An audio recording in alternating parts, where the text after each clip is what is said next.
Desa Karangjati dikenal sebagai desa yang tenang. Penduduknya ramah, kehidupan berjalan lambat namun penuh kedamaian. Namun ketenangan itu mulai terusik sejak kematian Pak Karta, seorang petani tua yang dikenal sebagai orang paling tertutup di desa. Pak Karta meninggal secara tiba-tiba. Ia ditemukan tak bernyawa di sawahnya sendiri, tubuh kaku dengan mata terbuka lebar seolah melihat sesuatu yang mengerikan sebelum ajal menjemput. Anehnya, di sekitar tubuhnya tidak ditemukan luka atau tanda kekerasan. Tubuhnya bersih, hanya tanah yang menempel di ujung jemari kakinya. Pemakaman dilakukan secara sederhana. Beberapa warga bergumam bahwa sejak 2 bulan terakhir, Pak Karta sering terlihat berbicara sendiri di tengah malam. Kadang terdengar tertawa kecil, kadang terdengar seperti menangis.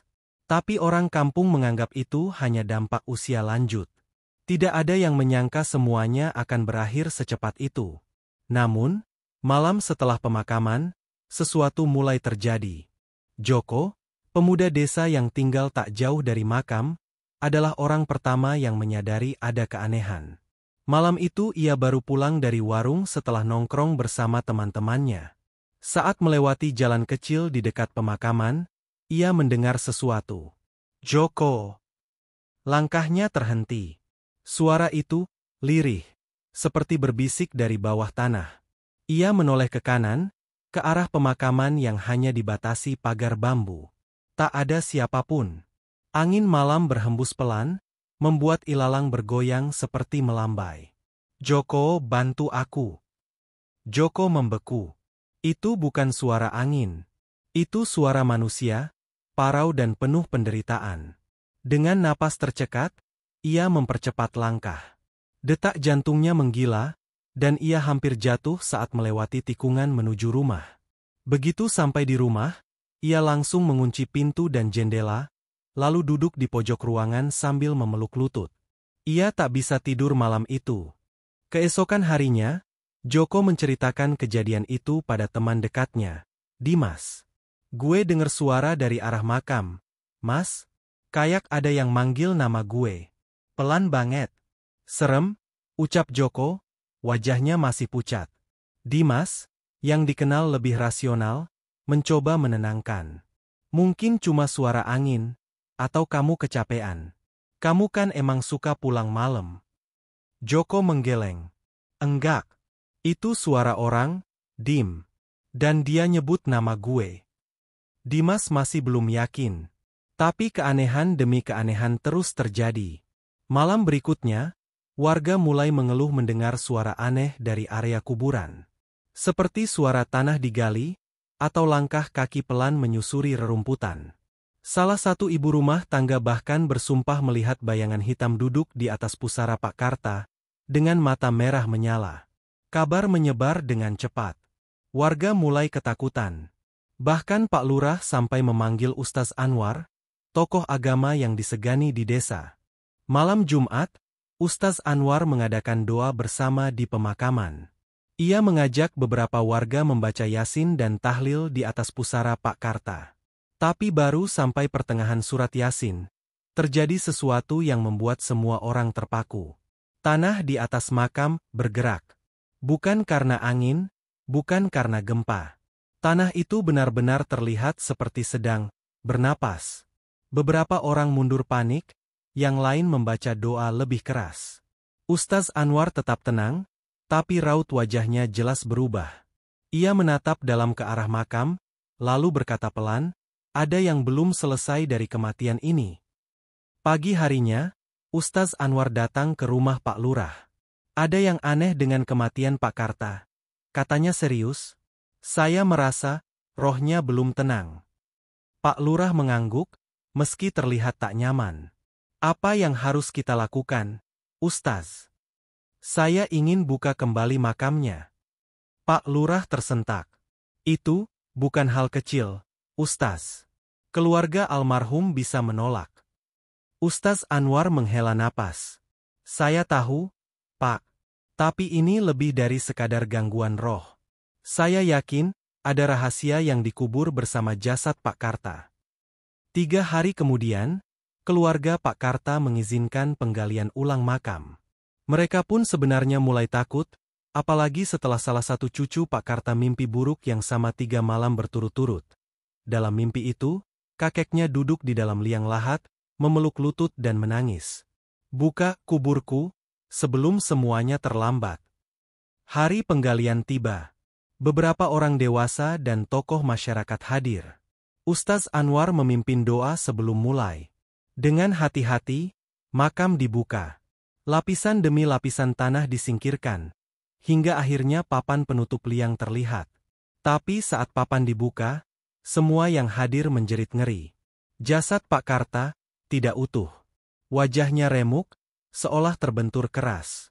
Kedua tangannya patah, dan posisi tubuhnya tak biasa. Ia tidak dalam posisi terbujur kaku, tetapi seperti seseorang yang berusaha memanjat keluar dari dalam kubur. Lebih mengerikan lagi, di kedua telapak tangannya, tertulis sesuatu dengan darah kering. "Aku belum mati." Beberapa orang pingsan. Yang lain berteriak minta penggalian dihentikan. Tapi Ustaz Anwar tetap memeriksa jasad dengan hati-hati. Ia menemukan secari kertas kecil di dalam saku baju Pak Karta, kertas yang telah menguning dan hampir hancur. Dengan sangat pelan, ia membukanya. Tulisan di sana nyaris tak terbaca. Tapi satu kalimat terakhir terlihat jelas. "Jika aku mati lebih dulu, jangan percaya siapapun. Karena aku tahu rahasia mereka, dan mereka akan membungkamku." Malam harinya, Ustaz Anwar memanggil Dimas dan Joko ke suraunya. Ia menceritakan semuanya, lalu menunjukkan secari kertas itu. "Saya percaya kematian Pak Karta bukan wajar.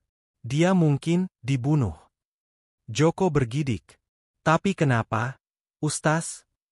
Ustaz Anwar memandang mereka dalam-dalam. "Saya tak tahu pasti. Tapi jika benar ia tahu sesuatu, maka rahasia itu belum ikut mati bersamanya. Kita harus cari tahu, sebelum rahasia itu membunuh yang lain." Malam itu juga, Dimas dan Joko menyelinap ke rumah tua peninggalan Pak Karta. Rumah itu sudah kosong, tapi belum dibersihkan. Debu menempel di mana-mana.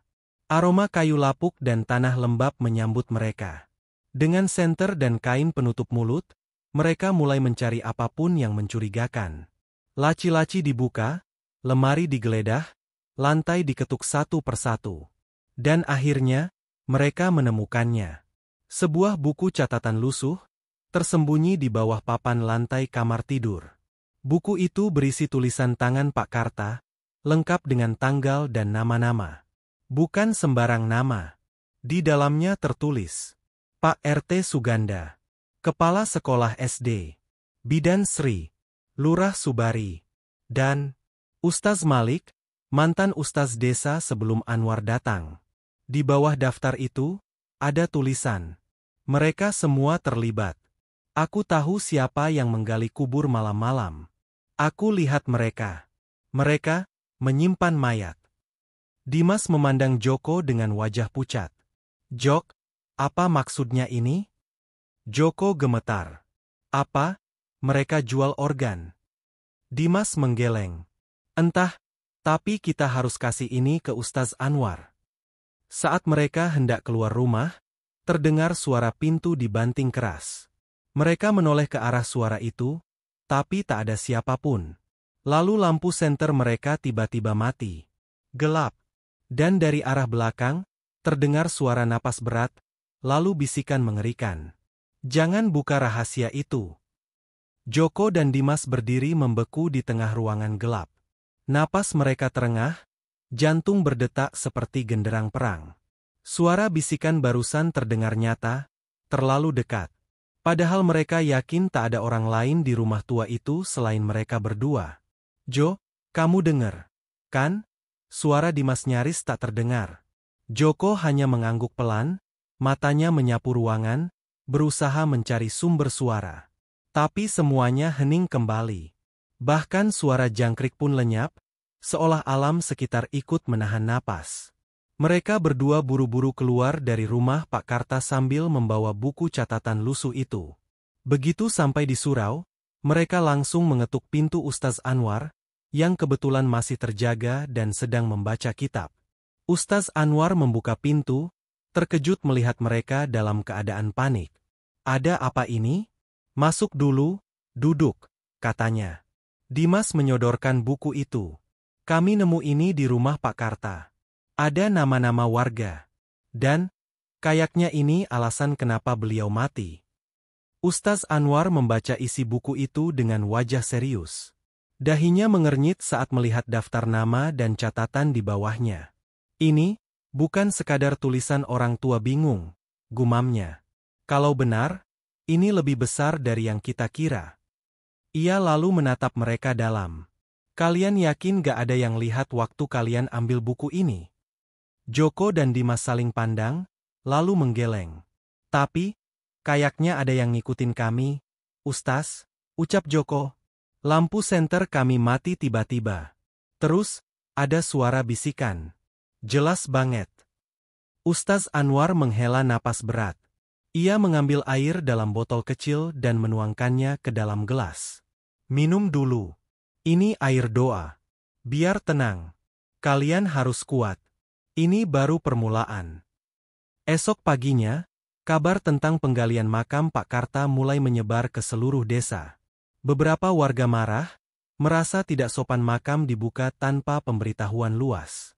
Tapi lebih banyak yang justru ketakutan, apalagi setelah tahu kondisi jasadnya yang tak lazim.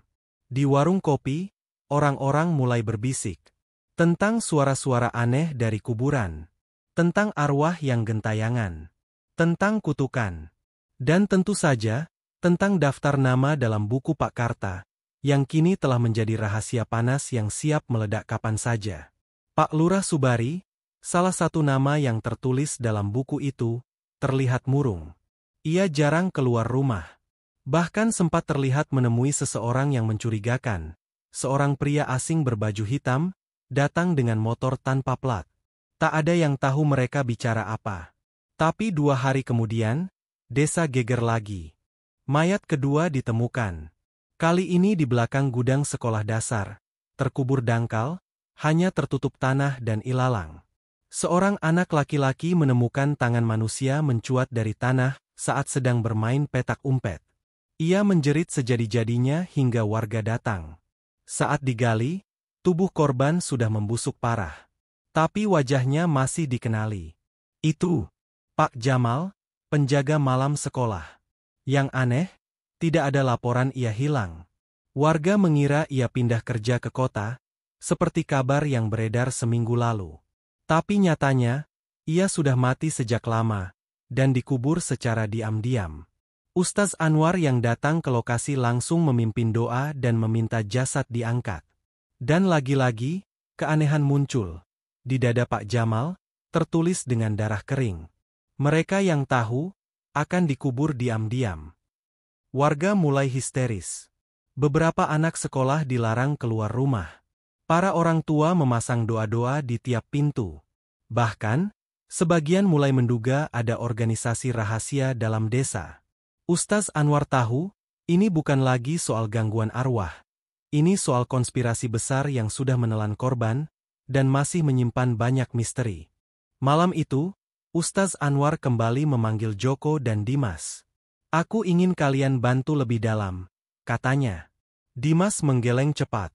"Ustaz, ini udah di luar nalar. Kita cuma warga biasa, bukan detektif." Ustaz Anwar menatapnya lekat. "Justru karena kalian bukan siapa-siapa, mereka gak curiga. Kalian bisa masuk ke tempat-tempat yang saya tak bisa. Kita harus kumpulkan bukti sebelum semuanya dibungkam." Ia lalu mengeluarkan fotokopi halaman buku yang mencantumkan nama Ustaz Malik, mantan ustaz desa yang tiba-tiba pindah entah kemana 5 tahun lalu. Dia menghilang tanpa jejak. Tapi aku yakin dia tahu sesuatu. Joko bertanya, "Gimana cara kita nyari orang yang udah lama hilang?" Ustaz Anwar tersenyum kecil, lalu mengeluarkan amplop berisi alamat di kota sebelah. "Aku udah selidiki. Ada kemungkinan dia tinggal di pinggir kota, kerja sebagai penjaga masjid tua. Tapi kita harus hati-hati. Bisa jadi, dia sedang diawasi." Keesokan malam, Dimas dan Joko pergi ke kota dengan motor pinjaman. Perjalanan memakan waktu 2 jam. Mereka tiba di sebuah kompleks kumuh yang sunyi. Masjid tua itu terletak di ujung gang, dikelilingi rumah-rumah reot dan warung tutup. Di halaman masjid, mereka melihat seorang pria tua sedang menyapu. "Permisi, Pak. Apa benar ini Masjid Al-Furqan?" tanya Dimas. Pria itu menoleh. Matanya tajam, wajahnya penuh kerutan. Tapi yang paling mencolok, tatapan matanya langsung berubah ketika mendengar nama Pak Karta. "Ada urusan apa kalian ke sini?" tanyanya pelan. "Kami dari Karangjati. Kami nemu buku catatan almarhum Pak Karta.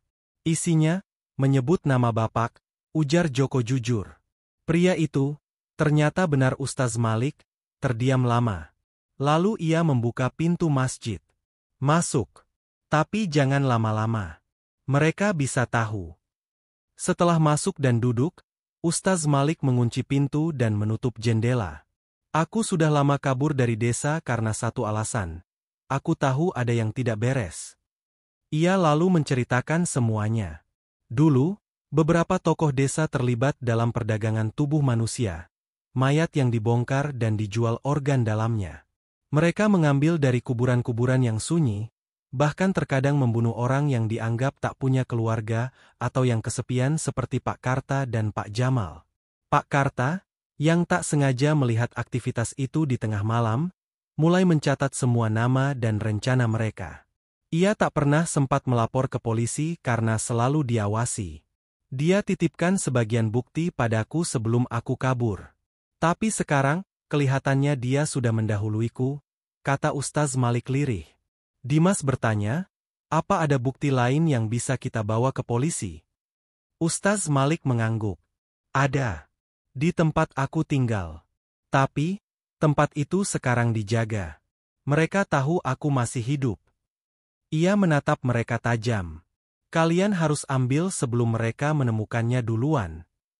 Sementara itu, di Karangjati, Pak Lurah, Pak RT Suganda, dan seorang pria asing berkumpul di sebuah rumah tersembunyi di pinggir sawah. Wajah mereka gelap, mata penuh kemarahan. "Anwar sudah tahu terlalu banyak," gumam Pak RT. Pria asing mengangguk. "Dan dua anak muda itu, mereka harus dihentikan sebelum malam Jumat. Kalau tidak, semua rahasia ini akan pecah." Pak Lurah menatap mereka dengan wajah dingin. "Kita sudah tanam 2 mayat. Jangan sampai harus menanam yang ketiga dan keempat." Malam itu, di kota sebelah, Joko dan Dimas menginap di rumah seorang kerabat Joko setelah berbicara panjang dengan Ustaz Malik. Pria tua itu telah memberi mereka petunjuk tentang sebuah gudang kosong di pinggir kota, tempat di mana ia menyimpan sebagian dokumen asli dan bukti foto terkait kejahatan yang terjadi di desa Karangjati. Pagi harinya, mereka berangkat ke lokasi dengan hati-hati. Gudang yang dimaksud terletak di belakang pasar lama yang sudah terbengkalai, tertutup semak dan lumut. Mereka menyusuri jalan setapak berdebu, melewati bangunan reot dan jendela-jendela pecah, hingga sampai ke sebuah pintu besi tua yang berkarat. Joko mendorong pintu perlahan. Terdengar bunyi derit nyaring yang menggetarkan suasana. Begitu masuk, aroma apek dan kelembapan langsung menyergap.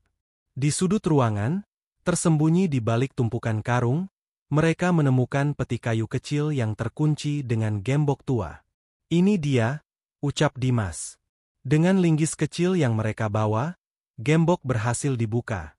Di dalam peti itu, tersimpan puluhan amplop coklat yang berisi foto-foto mayat, dokumen pemalsuan identitas, surat keterangan palsu, dan daftar nama yang jauh lebih panjang daripada yang tertulis di buku Pak Karta. Nama-nama itu bukan hanya dari Karangjati, tapi juga dari desa-desa lain di sekitarnya. "Ini gila," gumam Joko. "Ini bukan konspirasi kecil, ini jaringan." Mereka memotret semua dokumen menggunakan ponsel, lalu memasukkan beberapa amplop penting ke dalam ransel.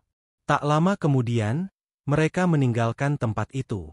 Hati mereka berdebar, karena mereka tahu, mulai saat ini, nyawa mereka bisa jadi incaran. Di Karangjati, suasana desa semakin tegang. Malam Jumat kembali tiba. Dan seperti malam-malam sebelumnya, suara-suara aneh kembali terdengar dari arah pemakaman. Namun malam ini, ada yang berbeda. Suara itu lebih keras. Lebih nyata. Seperti suara orang merangkak dari dalam tanah, dicampur suara erangan yang menusuk telinga. Beberapa warga memberanikan diri datang ke makam, dipimpin oleh Ustaz Anwar yang sedang membaca doa-doa pelindung. Mereka menyalakan obor, menelusuri pusara satu persatu. Dan saat mereka sampai ke ujung area makam, yang dulunya kosong, mereka menemukan makam baru. Tak ada nisan. Hanya gundukan tanah yang basah dan bau busuk menyengat. "Siapa yang gali makam ini?" tanya Ustaz Anwar. Semua warga saling pandang. Tak ada yang mengaku. Tanpa menunggu lama, Ustaz Anwar meminta bantuan warga untuk menggali. Semakin dalam mereka menggali, semakin kuat aroma busuk menyeruak. Dan akhirnya, mereka menemukan mayat ketiga. Tubuhnya mengenakan seragam sekolah dasar. Wajahnya membusuk, tapi beberapa orang langsung mengenalinya.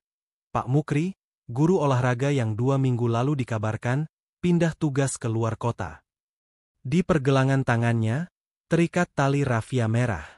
Dan di dadanya, lagi-lagi terdapat tulisan darah kering. Semua yang tahu, akan menyusul. Warga mulai berteriak. Beberapa menangis. Ada yang langsung pulang dan mengunci diri dalam rumah. Pak Lurah, yang tiba beberapa menit kemudian, berpura-pura syok. Tapi sorot matanya mengisyaratkan hal lain, seperti seseorang yang tahu semuanya, tapi berusaha keras menyembunyikannya. Ustaz Anwar menatapnya dalam-dalam. "Kita harus lapor polisi," katanya tegas. Pak Lurah menjawab pelan, "Tentu, besok pagi." Tapi Ustaz Anwar tahu, besok pagi bisa jadi terlambat. Malam itu, Dimas dan Joko tiba kembali di desa. Mereka segera menemui Ustaz Anwar dan memperlihatkan semua bukti yang mereka dapatkan dari gudang. Mata Ustaz Anwar membelalak melihat isi amplop. "Ya Allah, ini lebih parah dari yang saya kira." Ia membaca satu persatu dokumen, termasuk laporan hasil otopsi palsu, nota jual beli organ, dan daftar pengiriman mayat ke rumah sakit tertentu. "Kalau kita bawa ini ke polisi, mereka gak bisa tutup mata lagi," ujar Dimas. Tapi Ustaz Anwar menggeleng pelan. "Belum tentu. Kalau mereka terlibat, kita bisa mati sebelum sampai ke kantor polisi." Ia berdiri, mengambil napas panjang. "Kita harus lakukan sesuatu yang tak bisa dihentikan. Sebarkan ke publik. Kita kumpulkan semua warga di balai desa, dan buka semua bukti di depan mereka." Joko mengerutkan dahi. "Itu berbahaya, Ustaz." Ustaz Anwar menatap mereka dengan mata yang menyala penuh tekad. "Justru karena berbahaya, kita harus lakukan. Kalau tidak, akan ada makam keempat, kelima, dan seterusnya, termasuk mungkin kita sendiri." Keesokan harinya, setelah salat Jumat, Ustaz Anwar menyampaikan pengumuman darurat di masjid. Ia meminta seluruh warga berkumpul di balai desa sebelum matahari terbenam. Sementara itu, Dimas dan Joko menyebarkan undangan lewat pengeras suara keliling, dengan alasan akan ada pengumuman penting tentang keselamatan desa. Tak lama, kabar menyebar luas. Warga mulai berdatangan. Ada yang takut, ada yang penasaran. Tapi hampir semua hadir, kecuali satu orang. Pak Lurah Subari. Ia menghilang sejak pagi. Tak bisa dihubungi, rumahnya terkunci. Bahkan sepeda motornya tak terlihat di garasi. Tapi Ustaz Anwar tetap melanjutkan rencana. Di hadapan ratusan warga, ia berdiri di podium. Di sebelahnya, Joko dan Dimas menatap papan-papan yang memuat foto-foto bukti. Semua dokumen penting diperbanyak dan dibagikan ke warga. Dan saat matahari mulai tenggelam di ufuk barat, Ustaz Anwar berkata lantang, "Warga Karangjati yang saya cintai, selama bertahun-tahun, kita hidup dalam ilusi damai. Tapi di balik itu, ada kengerian yang sengaja disembunyikan." Ia menjelaskan semua. Tentang penggalian makam. Tentang Pak Karta, Pak Jamal, Pak Mukri. Tentang jaringan jual beli organ yang melibatkan tokoh desa. Dan tentang bagaimana mereka yang tahu, dibungkam secara misterius. Warga gempar. Beberapa menangis, ada yang marah dan berteriak. Tapi satu hal pasti, kebenaran telah dibuka. Dan saat suasana mulai panas, terdengar bunyi tembakan. Dor! Semua orang panik dan berhamburan. Dari kejauhan, terlihat sosok Pak Lurah Subari, membawa senapan angin, wajahnya penuh amarah dan keputusasaan. Kalian gak tahu apa-apa, teriaknya. Kalian pikir ini semua kehendak kami. Kami cuma perantara. Kalian, semua sudah ditandai mati sejak lama. Ustaz Anwar maju perlahan, menghadapi Pak Lurah. Bapak sudah cukup menyiksa banyak orang. Akhiri ini sebelum terlambat. Pak Lurah gemetar, senapannya diarahkan ke Ustaz Anwar. Namun tiba-tiba, tanah di belakangnya retak. Dari sana, muncul tangan busuk yang menarik kakinya kuat-kuat. Semua orang menjerit. Pak Lurah terjatuh. Ia berusaha meronta, tapi tanah itu seperti hidup. Tubuhnya perlahan tertarik ke dalam lubang yang entah dari mana munculnya. Jeritannya menggema ke seluruh penjuru desa. Tidak Aak, tolong aku. Dan kemudian, hening. Lubang menutup sendiri. Seolah tak pernah ada. Tak ada yang bicara selama beberapa menit. Semua hanya menatap tanah tempat Pak Lurah menghilang. Ustaz Anwar akhirnya bersuara pelan. Yang mati belum tenang, tapi mereka tak ingin kebenaran dikubur bersama tubuh mereka. Dimas berbisik pada Joko, Jo, kita gak cuma melawan manusia. Kita, dibantu mereka yang sudah mati. Joko hanya mengangguk. Tak sanggup berkata apa-apa. Dan malam itu, langit Karangjati diliputi kabut pekat. Tapi untuk pertama kalinya sejak lama, desa itu merasa tidak sendiri.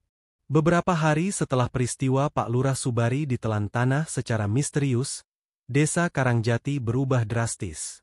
Orang-orang mulai berani bicara. Warga yang dulunya takut akhirnya membuka suara. Mereka bersaksi, ada yang dipaksa menandatangani surat palsu, ada yang melihat tubuh dibawa malam-malam keluar desa, dan ada yang mengaku pernah mendengar jeritan dari gudang tua di tepi hutan. Kematian Pak Karta, Pak Jamal, dan Pak Mukri ternyata hanya sebagian dari kisah panjang yang lebih gelap dari yang bisa dibayangkan. Dengan bukti dan kesaksian yang terkumpul, Joko dan Dimas memberanikan diri melaporkan semuanya ke Polda. Kali ini, mereka tidak sendiri. Ustaz Anwar dan beberapa tokoh warga ikut menemani. Dokumen, rekaman, bahkan amplop asli yang tersisa diserahkan satu persatu. Pihak kepolisian sempat kaget dan ragu. Tapi setelah tim forensik turun langsung dan menggali kembali ketiga makam, serta menemukan bukti kekerasan, semuanya tak terbantahkan lagi. Tak butuh waktu lama, rumah sakit yang bekerja sama dengan jaringan itu digerebek. Beberapa dokter ditangkap. Jejak transaksi transfer uang ke rekening milik almarhum Pak Lurah terkuak. Skandal ini menjadi pemberitaan nasional. Mafia organ Karangjati menjadi sorotan. Desa kecil itu mendadak terkenal. Namun meski keadilan mulai ditegakkan, arwah para korban belum benar-benar tenang. Malam Jumat Kliwon. Sekitar seminggu setelah penggerebekan besar-besaran itu, Ustaz Anwar mengadakan doa bersama dan tahlilan besar di pemakaman. Semua warga datang. Di sana, 3 makam yang sebelumnya misterius kini sudah diberi nisan. Pak Karta bin Saiman, Pak Jamal bin Warto, Pak Mukri bin Harun. 3 nama, 3 korban, 3 saksi sunyi dari rahasia panjang. Joko memandang ketiganya dalam hening. Angin malam menyapu pelan rambutnya. Dimas berdiri di sampingnya, menggenggam tas kecil berisi kamera dokumentasi. Ustaz Anwar melangkah ke tengah pusara. Ia membaca surah Yasin dengan suara tenang tapi penuh getaran. Di akhir doa, ia menunduk dan berkata lirih, "Ampuni kami, karena telah lama membiarkan kalian menderita dalam diam. Semoga ini penebusan bagi dosa-dosa yang sempat tersembunyi." Beberapa warga menangis. Tangis tulus, bukan karena takut tapi karena menyesal. Dan malam itu, saat semua orang mulai pulang, Joko melihat sesuatu. Di balik kabut tipis pemakaman, 3 sosok samar berdiri, mengenakan pakaian yang dikenakan mayat-mayat saat ditemukan. Wajah mereka kini tak seram, tidak menakutkan, tapi tenang. Mereka menatap Joko dan tersenyum. Lalu perlahan, tubuh mereka menghilang dalam cahaya bulan. "Lihat, Dim," bisik Joko. Tapi Dimas tak melihat apa-apa. "Mereka sudah tenang, Jo?" tanya Dimas. Joko hanya menatap langit. "Belum semuanya. Tapi mereka tahu, kita gak akan diam lagi." Beberapa bulan berlalu. Karangjati menjadi desa yang jauh lebih terbuka. Makam-makam yang dulu terlantar kini dirawat dengan baik. Gudang tua di belakang pasar dirobohkan dan diganti dengan taman doa untuk mengenang arwah yang gugur karena kebiadaban manusia. Joko kembali ke kota. Ia menerbitkan buku dokumenter berjudul Suara dari Alam Kubur, yang laris manis dan memenangkan penghargaan jurnalistik. Dimas tetap tinggal di Karangjati, membantu mengelola media komunitas dan memantau proyek pembangunan rumah tahfidz yang didanai dari donasi hasil buku tersebut. Dan setiap malam Jumat, Ustaz Anwar selalu berdiri di pemakaman, membacakan doa, dan berkata, "Jangan pernah remehkan suara dari dalam tanah.